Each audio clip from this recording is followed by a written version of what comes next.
Pernah nggak sih ngerasa mood tiba-tiba berubah gitu aja tanpa alasan yang jelas? Nah, gimana kalau saya bilang jawabannya mungkin ada di perut Anda? Hari ini kita bakal bongkar hubungan rahasia antara usus dan otak dan gimana hal itu bisa jadi kunci kebahagiaan kita semua. Yap, Anda nggak salah dengar. Ini bukan fiksi ilmiah loh. Penelitian terbaru nunjukin kalau suasana hati kita, tingkat kecemasan, bahkan cara kita berpikir, itu semua dipengaruhi oleh triliunan mikroba yang tinggal di usus kita. Ini benar-benar mengubah cara kita memandang kesehatan mental. Dan ini, ya, bukan cuma omong kosong atau teori aja. Ini tuh fakta yang didukung sama bukti-bukti ilmiah yang kuat. Jadi, yuk kita mulai perjalanan kita buat ngerti gimana semua ini bekerja. Oke, kita mulai dengan pertanyaan besarnya di bagian pertama. Gimana ceritanya usus kita bisa ngontrol otak, yang notabene pusat kendali seluruh tubuh kita? Mari kita selami koneksi yang super mengejutkan ini. Para ilmuwan melibutnya poros usus otak. Coba bayangin, ini tuh kayak sambungan telepon yang nggak pernah putus antara dua bos besar.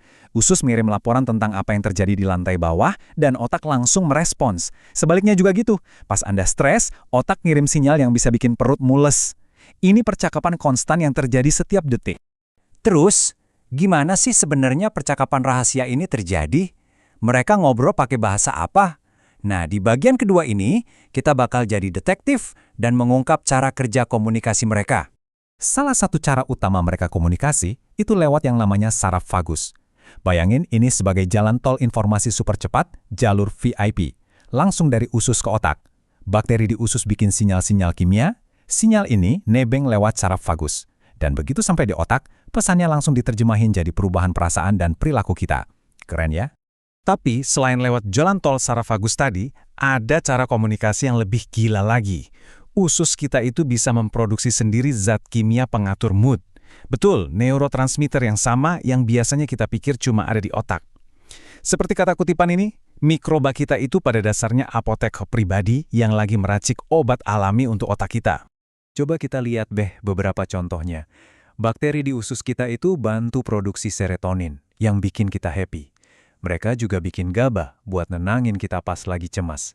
Bahkan dopamin, si molekul motivasi itu, sebagian dibikin di sana juga. Ini nunjukin betapa kuatnya peran mereka. Tentu aja, ngomong doang nggak cukup kan? Kita butuh bukti. Nah, di bagian ini, kita bakal intip gimana semua teori ini diuji dan dibuktikan lewat studi ilmiah yang cermat di laboratorium. Salah satu bukti yang paling bikin melongo itu datang dari penelitian pada tikus. Coba lihat deh perbedaannya, kontras banget kan?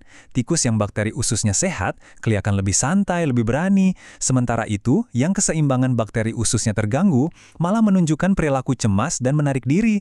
Perbedaannya jelas banget, dan ini ngasih kita petunjuk penting tentang apa yang mungkin terjadi juga pada manusia. Dan bener aja, ini nggak cuma berlaku buat tikus loh. Studi pada manusia nunjukin hasil yang mirip banget. Waktu orang-orang dikasih probiotik, yaitu bakteri baik, hasilnya luar biasa. Tingkat stres mereka turun, suasana hati jadi lebih baik, dan bahkan kemampuan buat fokus dan mengingat pun jadi lebih tajam. Nah, sekarang kita sampai ke bagian yang paling penting nih. Jadi, ini semua artinya apa buat kita sehari-hari? Yuk, kita sambungin sains ini langsung ke piring makan dan perasaan kita. Oke, siap-siap ya. Fakta yang satu ini mungkin bakal mengubah cara pandang Anda selamanya. Berapa banyak serotonin, si hormon bahagia itu, yang menurut Anda diproduksi di otak? Ternyata sekitar 90%. Ya, 90% itu diproduksi di usus kita, bukan di otak. Artinya apa? Simple banget. Apa yang kita makan itu bukan cuma buat ngisi perut atau ngasih energi ke tubuh, tapi secara harfiah memberi makan perasaan kita.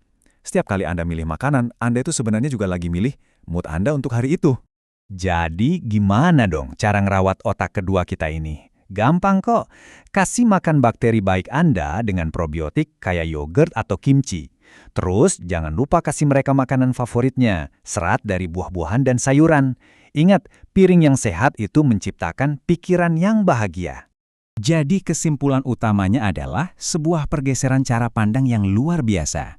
Selama ini, kita kan selalu diberitahu kalau mau merasa lebih baik, ubah pikiran Anda. Tapi sains baru ini nunjukin kalau ada pintu lain menuju kebahagiaan, dan pintu itu ada di perut Anda. Dan inilah pesan utamanya yang paling memberdayakan. Merawat kesehatan usus itu bukan lagi cuma soal pencernaan. Ini adalah salah satu tindakan paling proaktif dan alami yang bisa kita lakukan untuk mendukung kesehatan mental kita. Kita seolah-olah diberikan kendali lebih atas perasaan kita sendiri. Jadi saya mau tinggalkan Anda dengan satu pertanyaan. Bukan tentang mengubah seluruh hidup Anda besok pagi ya, cuma tentang satu langkah kecil. Apa satu hal yang bisa Anda lakukan minggu ini buat mendukung koneksi usus otak Anda?